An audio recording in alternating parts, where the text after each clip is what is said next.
नमस्कार भाइयों। पॉलिटी के इस सेगमेंट में ये हमारा शासन प्रणाली का क्लास चल रहा है। पूर्व की क्लासों में हमने की पॉइंट को देखने का प्रयास किया था, तो चलिए स्टार्ट करते हैं। देखिए, इसमें पहला क्वेश्चन है कि भारत का राज्य का सबसे महत्वपूर्ण तत्व क्या होता है। तो राज्य का सबसे महत्वपूर्ण तत्व जो होता है वो संप्रभुता होता है। राज्य में कुछ चीज़ें होनी चाहिए, जैसे कि राज्य सबसे पहले संप्रभु होना चाहिए, ठीक है। उसके बाद राज्य में एक निश्चित जनसंख्या होनी चाहिए, पॉपुलेशन होना चाहिए, एक भूभाग होना चाहिए कि पर्टिकुलर स्थान हो, वहाँ पर जनसंख्या हो, और उसके बाद उसका एक संविधान भी हो। जैसे कुछ देश ऐसे हैं जहाँ पर उसको, जैसे अफ़गानिस्तान है, वहाँ का कोई संविधान नहीं है, जनसंख्या भी है, सब कुछ है, ठीक है।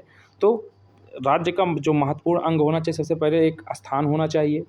स्थान में वहाँ पर जनसंख्या होनी चाहिए, जनसंख्या पे उसके बाद फिर संविधान होना चाहिए, संविधान होने के साथ साथ संप्रभु भी हुआ राज्य होना चाहिए। तो ये सब चीज़ें राज्य के अंग होते हैं। तो आई होप आपको क्लियर हो गया होगा। और सबसे महत्वपूर्ण इसमें है कि संप्रभुता होनी चाहिए। संप्रभुता का तात्पर्य है कि वह राष्ट्र जो स्वयं के निर्णय लेने के स्वतंत्र हो, अर्थात जैसे पाकिस्तान है, सपोज अगर आप पाकिस्तान को मानिए, पाकिस्तान संप्रभु देश नहीं है, क्योंकि वो इंटरनल और एक्सटर्नल दबाव से स्वयं निर्णय लेने के स्वतंत्र नहीं होता है। जबकि भारत एक संप्रभु राष्ट्र है, उसमें इंटरनल, उसके ऊपर न कोई एक्सटर्नल दबाव बना सकता है, ना इंटरनल दबाव बना सकता है। जैसे कि अभी आपको पता होगा कि भारत जो है रसिया से पेट्रोल ऑयल या जो पेट्रोल डीजल होते हैं, क्रूड ऑयल जो है परचेज कर रहा था। तो बीच में जो है यूक्रेन और रसिया का जब वार हुआ तो अमेरिका दबाव बनाने लगा कि आप यहाँ से तेल मत खरीदिए। तो भारत ने कहा कि हम सोवरेन स्टेट हैं, हम स्वयं जानते हैं कि क्या हमारे लिए अच्छा है, आप हमें दबाव नहीं बना सकते हैं, ठीक है। तो इसका मतलब ये है कि भारत एक संप्रभु राष्ट्र है, ठीक। और भारत अपनी संप्रभुता को बचाने के लिए हर संभव प्रयास करता है। तो आई होप आपको संप्रभुता का कॉन्सेप्ट क्लियर हो गया होगा। उसके बाद देखेंगे भारतीय संविधान में जिस प्रकार की शासन प्रणाली की व्यवस्था की गई है वह है संसदनात्मक व्यवस्था। देखिए, संघात्मक और संसदनात्मक दो चीज़ें हैं। संसदनात्मक जहाँ की बात आ जाए वहाँ पर आप जान लीजिए कि संसद की चलती है, और संसद कहाँ से प्रतिनिधित्व करता है, तो ब्रिटेन से करता है।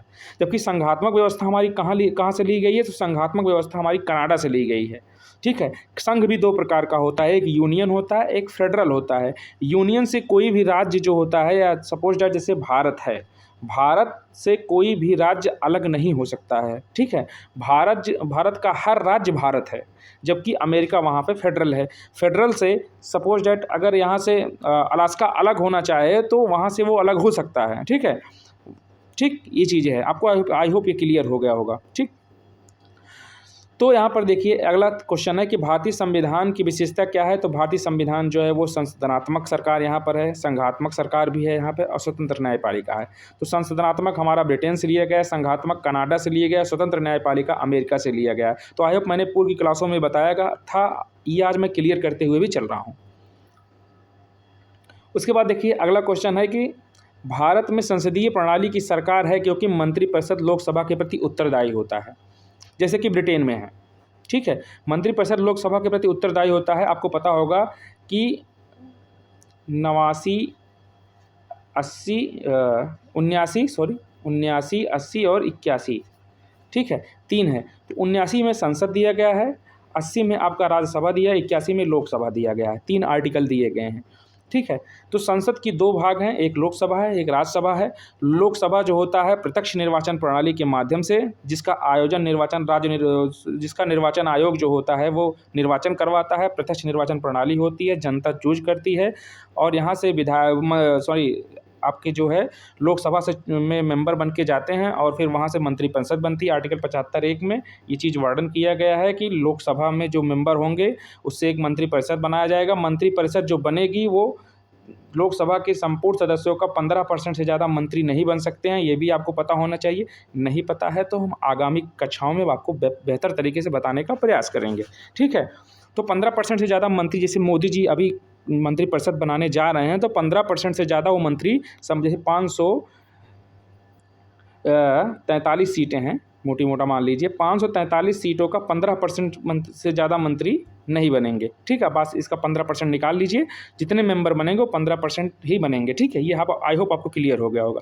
जबकि यहीं मैं आपको थोड़ा और बता देता हूँ कि दिल्ली में मेंबर जो होंगे वो 10% बनेंगे, तो उसका स्पेशल प्रावधान है, तो उस पर हम कभी और चर्चा करेंगे। यहाँ तक आपको क्लियर हो गया होगा, ठीक है। और आर्टिकल 75(1) में लिखा गया है कि यह मंत्रिपरिषद लोकसभा के प्रति उत्तरदायी होगी और मंत्रिपरिषद का निर्माण जो है वो किस लिए किया गया है कि राष्ट्रपति जी की सारी संविधायी शक्तियों का और कार्यपालिका शक्तियों का कार्य करवाने के लिए मंत्रिपरिषद की नियुक्ति की गई। इसका मुखिया कौन होगा? प्रधानमंत्री होगा, ठीक। तो यहाँ पर प्रधानमंत्री के बारे में बताया गया है। भारत के संदर्भ में संसदीय शासन प्रणाली में निम्न सिद्धांत संस्थागत रूप में निहित है। एक सेकंड रुक जाइए, पानी पी लो।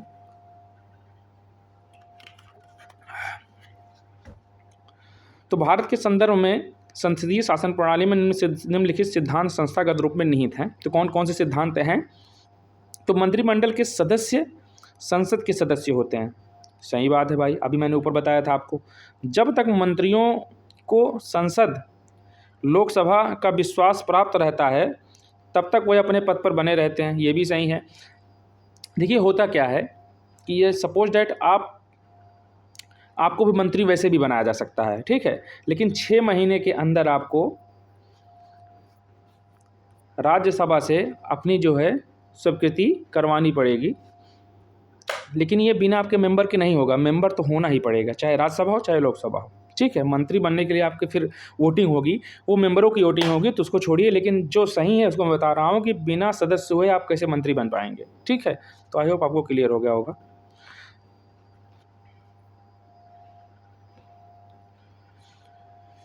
अब वहाँ राज्यसभा का अलग प्रावधान है, तो उसको आपको अलग तरीके से बताएंगे। अभी आप यही देखिए, संसदनात्मक शासन व्यवस्था मैं आपको अधिक से अधिक बताने का प्रयास करता हूँ, लेकिन टाइमिंग की कमी होने के कारण नहीं बता पाता हूँ। तो संसदनात्मक शासन प्रणाली व्यवस्था क्या है? तो विधायिका व कार्यपालिका पर नियंत्रण संसदनात्मक शासन प्रणाली करती है।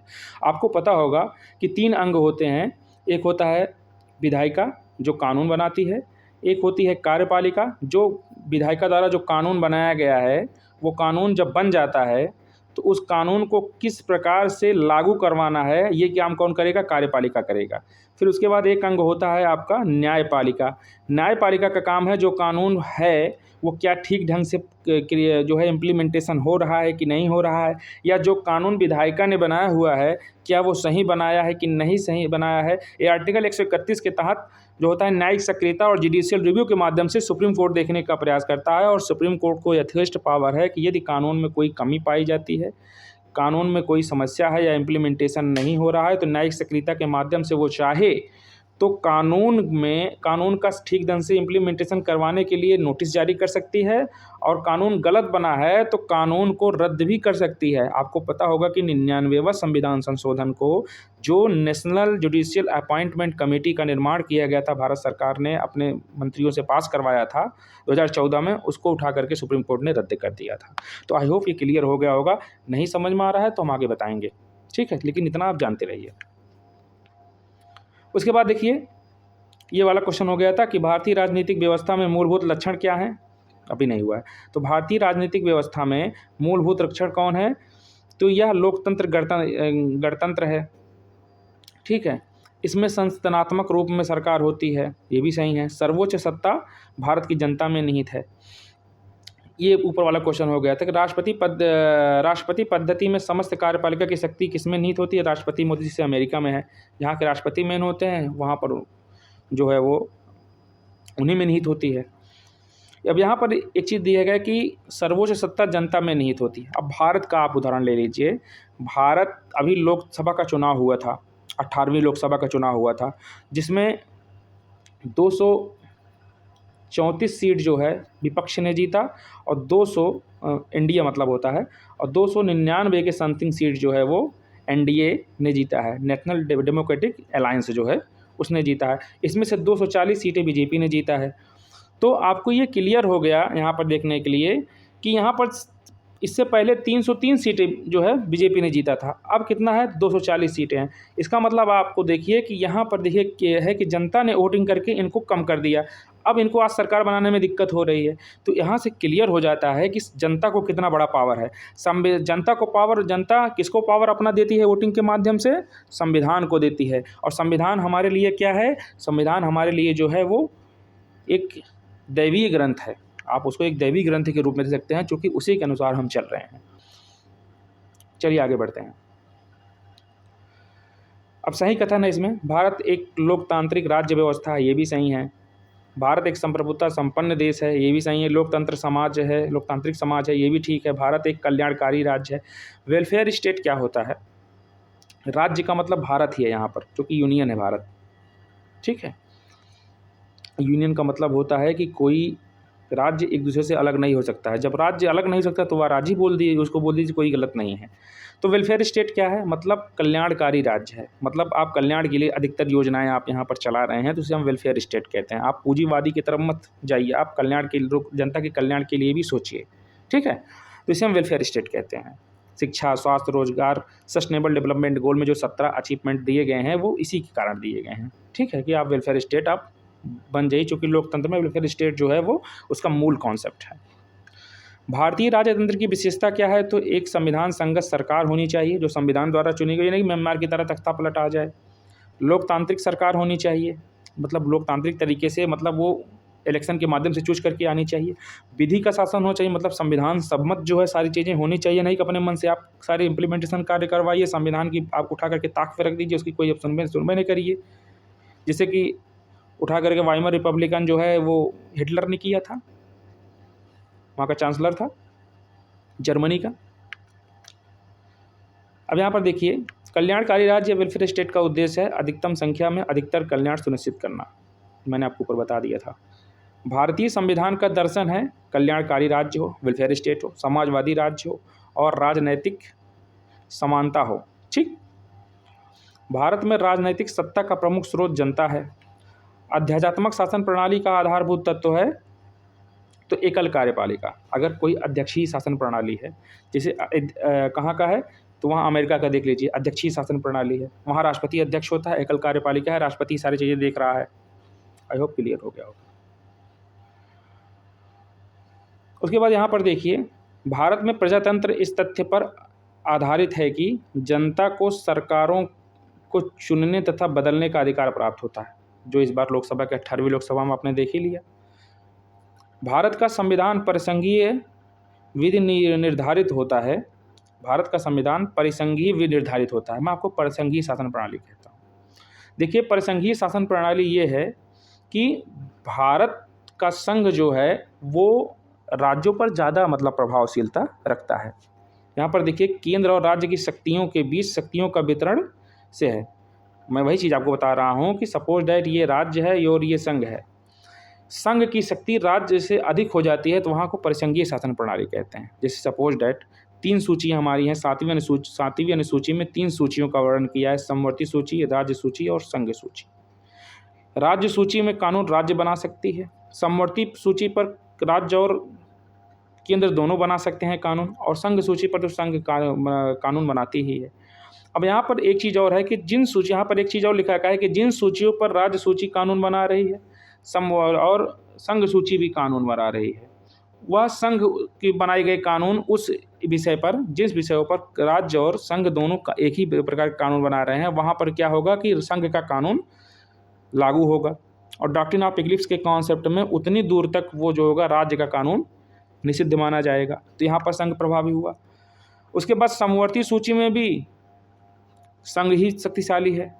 राज्य के विषयों पर कानून भी संघ बना सकता है और संघ के कानून ज़्यादा मैंडेटरी होंगे। तो इसका मतलब यह है कि सारी शक्तियों का कहीं ना कहीं जो केंद्र बिंदु है वो संघीय शासन प्रणाली में है, अर्थात भारत का केंद्र और जो है ज़्यादा जो मजबूत है और राज्य का जो कानून है विषय हैं वो कमज़ोर किए गए हैं। इसका मतलब यही है, ठीक है।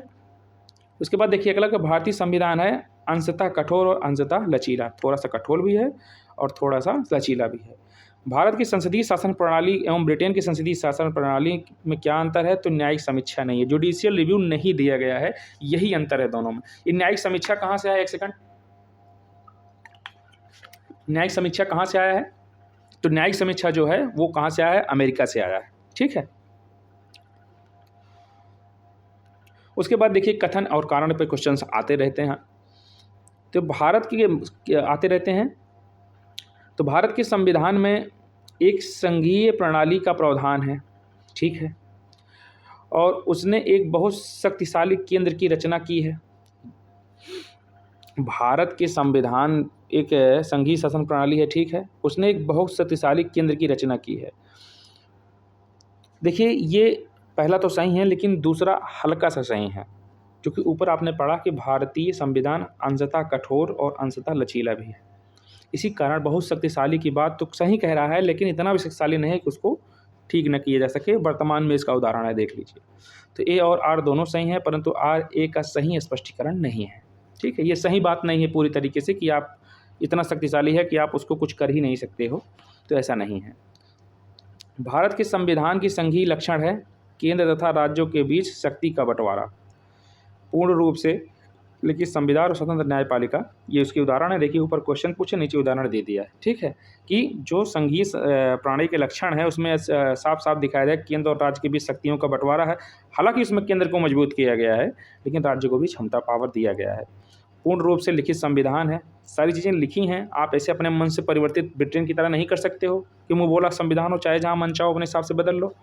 उसके बाद स्वतंत्र न्यायपालिका है। अगर आप कानून बनाते भी हो तो उसका कानून का फिर रिव्यू होगा, जुडिशियल रिव्यू होगा और उसको देखा जाएगा, ठीक है।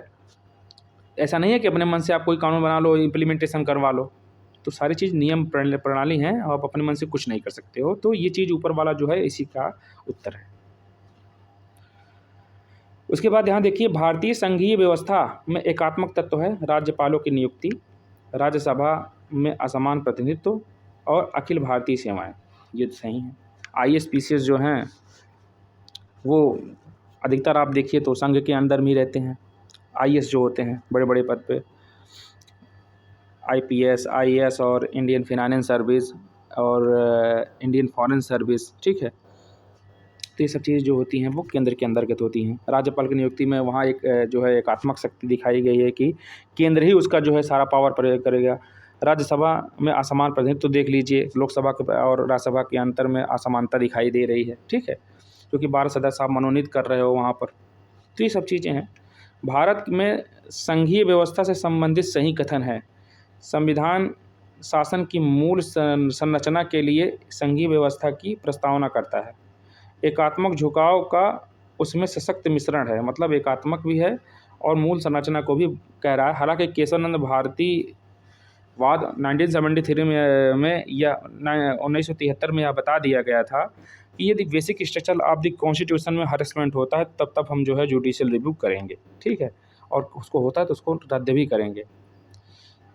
उसके बाद अगला क्वेश्चन देखिए, कथन और कारण पर है। तो भारत का राष्ट्रपति परोक्षतः निर्वाचित होता है, ठीक है।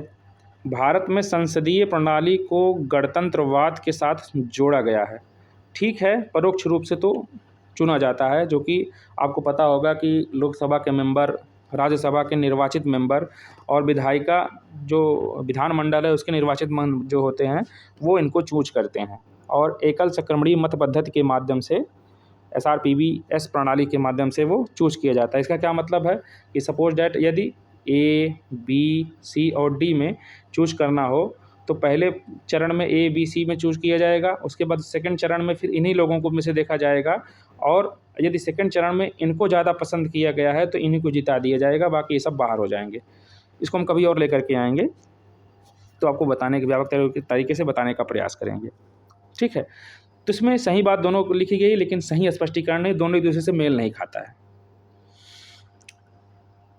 देखिए हमारे इसमें लिखा गया है कि A और R दोनों सत्य हैं, परंतु RA का मान स्पष्टीकरण है, ठीक है। इसमें मान स्पष्टीकरण कहा गया है क्योंकि गणतंत्रवाद के साथ जोड़ा जाता है। हालांकि ये सही नहीं है, सही नहीं है, क्योंकि परोक्ष रूप से आप जोड़ भी रहे हो और संसदीय प्रणाली के गणतंत्रवाद से भी आप बता रहे हो। तो जब आप परोक्ष रूप से किसी को जोड़ रहे हो तो गणतंत्र कहाँ रह गया तब फिर, क्योंकि हम लोगों ने जिनको चुना है वो उनको चुन रहे हैं। तो परोक्ष रूप से तो गणतंत्री व्यवस्था है, ये सही है, लेकिन मूलतः गणतंत्र नहीं है। हालांकि ये यहाँ पर इस समय ये क्वेश्चन सही माना जा रहा है, इस समय ये क्वेश्चन सही है क्योंकि वो परोक्ष रूप से तो चुना ही जा रहे हैं, इसी कारण, ठीक है। राजनीतिक दल लोकतंत्र के जीवन रखते हैं, ठीक। लोग खराब शासन के लिए सामान्यतः राजनीतिक दलों को कोसते हैं, ये भी सही है। तो A और R दोनों सही है, RA का सही स्पष्टीकरण है। भाई दोनों में राजनीतिक तंत्र की बात, राजनीतिक दल की बात की गई है। उसके बाद देखिए अगला है कि भारत में संघवादिता व्यवहारिक नहीं है। ठीक है, उसमें एकात्मक और संघ दोनों की बात कही गई है। भारत एक संघीय राज्य नहीं है, तो ये भी गलत है भाई, क्यों नहीं है? संघात्मक व्यवस्था तो है ही है। हाँ, हालांकि संघ मजबूत है लेकिन है। भारत की संघात्मक संरचना एक का मुख्य उद्देश्य इसकी बहुआयामी विविधताओं में से एक राष्ट्र का निर्माण करना और राष्ट्रीय एकता को संरक्षित करना था। ठीक है, विविधताओं के समंजन से, ये तो सही है, विविधताओं के समंजन से एक सशक्त ना कि कमजोर भारतीय राष्ट्रीयता का निर्माण करना। ठीक है, दोनों सही हैं, तभी तो मजबूत होगा। इसके बाद देखिए कथन वाला क्वेश्चन है कि महिलाएं, दलित, निर्धन एवं अल्पसंख्यक समूह भारत में लोकतंत्र के सबसे बड़े दावेदार हैं। ठीक है, भारत में लोकतंत्र अधिक आत्मसम्मान की कामना का वाहक बनकर उभरा है। तो ए और आर दोनों सही हैं, आर ए की सही स्पष्टीकरण है। क्यों है? क्योंकि सही है भाई कि उनको अलग से देखिए, उनको अलग से आरक्षण दिया गया है, महिलाओं को, दलितों को, निर्धन लोगों को, अल्पसंख्यकों को, और अलग से उनके प्रावधान किए गए हैं, तो उनके लिए ज़्यादा जो है वो जरूरी है। भारतीय संविधान के बृहद होने का कारण है यह संघ तथा राज्य सरकारों का संविधान है, इसीलिए बृहद है। दोनों के बारे में, द्वैध शासन प्रणाली के बारे में लेकर के चलने का प्रयास कर रहा है, इसीलिए बड़ा है, लंबा है, इसको लंबा कह सकते हैं। कारण, भारतीय संविधान अर्धसंघात्मक है। ठीक है, भारतीय संविधान ना तो संघात्मक है और ना ही एकात्मक है, तो सही है, दोनों बात सही है। आर एक सही व्याख्या है और ए और आर दोनों सही हैं। भारतीय संघवाद को सहकारी संघवाद भी कहते हैं, कहा जाता है, तो ये ग्रैनविल ऑस्टिन ने कहा था। ठीक है, सहकारी संघवाद या कोऑपरेटिव फेडरलिज्म, वर्तमान में मोदी सरकार इसी को लेकर के चलने का प्रयास कर रही है। सहकारी संघवाद बेसिकली ये होता है कि केंद्र और राज्य दोनों साथ मिलकर किसी योजनाओं में कार्य करें, जैसे कि 40 और 30 का अनुपात में कोई कहीं कहीं पैसा लगा रहा है। जैसे प्रधानमंत्री आवास योजना जो 70% जो है केंद्र देता है और 30%, 60% जो है केंद्र देगा और 40% जो है राज्य देगा। तो ये जो योजनाएं हैं एक सहकारी संघवाद की विचारधारा को लेकर के आगे बढ़ती हैं। भारत एक अर्धसंघात्मक राज्य है, अर्धसंघात्मक राज्य है, ये केसी वीयर ने कहा था। केसी वीयर ने क्या कहा था कि भारत एक अर्धसंघात्मक राज्य है, मतलब आधा संघ है और आधा एकात्मक है। संघात्मक का मतलब होता है कि केंद्र में पूरी की पूरी पावर जो है वो जुड़ी हुई हो, कैसे? जैसे अमेरिका का है। जबकि अर्धसंघात्मक क्या है कि पूरा केंद्र में भी पावर है और राज्य में भी पावर है। ये किसका है? तो ये आपका जो है ये भारत का है। हालांकि संघ यहाँ पर भी मजबूत है, ऐसा नहीं है कि कमज़ोर है। तो भारतीय संविधान अधिक कठोर तथा अधिक लचीले के मध्य एक अच्छा संतुलन स्थापित करता है, ये केसी वीयर ने कहा है। ठीक है, उसके बाद संविधान को संघात्मकता के तंग ढांचे में नहीं ढलना चाहिए, ये बी आर अम्बेडकर ने कहा था। बी आर अम्बेडकर एक बहुत बुद्धिमान व्यक्तित्व थे। उन्होंने कितना अच्छा चीज़ कहा गया है कि आप संघात्मक को तंग धागे में संघ के रूप में मत बांधिए। हमें अमेरिका नहीं बनना है, हमें छोटे लोगों के बारे में भी सोचना है। इसीलिए राज्य को भी पावर दिए ताकि निरंकुशता ना आ पावे। इसलिए बाबा साहब भीमराव अम्बेडकर ने देखिए यहाँ पर कहा था कि इसको संघात्मक रूप से तंग ढांचे में इसको नहीं ढलना है, इसको दोनों के बीच में लेकर के चलना है। इसीलिए वो मध्यम मार्गी विचारधारा को लेकर चलने का प्रयास किए थे और यही कारण था कि वो गौतम बुद्ध से भी वहीं जुड़े थे, वो भी मध्यम मार्गी विचारधारा थे। तो बीच में कहीं ना कहीं संतुलन वो स्थापित करके लेके चलने का प्रयास कर रहे थे। ठीक है, तो भारतीय संविधान भारतीय राजनीतिक पद्धति के बारे में सही कथन है, धर्मनिरपेक्ष राज्य है, संसदीय पद्धति है और से सरकार चलती है और संघीय नीति भी है। तो ठीक है, संसदीय ये आपका ब्रिटेन से लिया गया है। धर्मनिरपेक्षता की बात आप देख ही रहे हैं कि भारत का कोई राज्य राष्ट्रीय धर्म नहीं है, और संघीय नीति ये जो है आपकी दिखाई ही दे रही है, जो कि कनाडा से ली गई है। उसके बाद यहाँ पर देखिए गणतंत्रीय अवधारणा से संबंधित है, एक राज्य में जनता सर्वोच्च हो, सर्वोच्च शक्ति निर्वाचित पद्धति में निहित हो और एक ऐसी सरकार हो जो जनता द्वारा निर्वाचित प्रतिनिधियों के माध्यम से वो प्रतिनिधित्व करे। ठीक है, वही हो रहा है लोकसभा में, देख लीजिए। संवैधानिक सरकार वह है जो व्यक्ति की स्वतंत्रता के हित में राज्य की सत्ता पर प्रभाव प्रतिबंधित करती है। ठीक है, तो वो संवैधानिक सरकार है भाई कि जो व्यक्ति की स्वतंत्रता के हित के लिए राज्य की सत्ता पर प्रभाव डालती है और उसे प्रतिबंध लगाती है। तो आई होप यहाँ पर आपको शासन प्रणाली के बारे में जानने की जानकारी मिल गई होगी। ये थोड़ा छोटा सा टॉपिक है तो इसको यहीं क्लियर कर लेते हैं। अगला क्वेश्चन फिर हम वहाँ पर राज्य और संघ के बारे में देखेंगे। तो यहाँ पर देख लीजिए थोड़ा सा राष्ट्रीय प्रतीक के बारे में। तो भारत का राष्ट्रीय पशु कौन सा है? बाघ है। ठीक है। भारत का राष्ट्रीय पुष्प कौन सा है? कमल है। भारत का राष्ट्रीय पक्षी मोर है। भारत का राष्ट्रीय ध्वज में चक्र प्रतीत है न्याय का। कहाँ से लिए गए? अशोक के सारनाथ से लिया गया है। और राष्ट्रीय ध्वज में आरों या तीलियां की कुल संख्या 24 है और 52 सेकंड में हमारा संपूर्ण राष्ट्रगान होता है। ये तो बहुत पुराना क्वेश्चन है। तो आई होप ये क्लियर हो गया होगा। कैसा वीडियो बना है आप देख करके बताने का प्रयास करिएगा। जय हिंद, जय भारत, नमस्कार।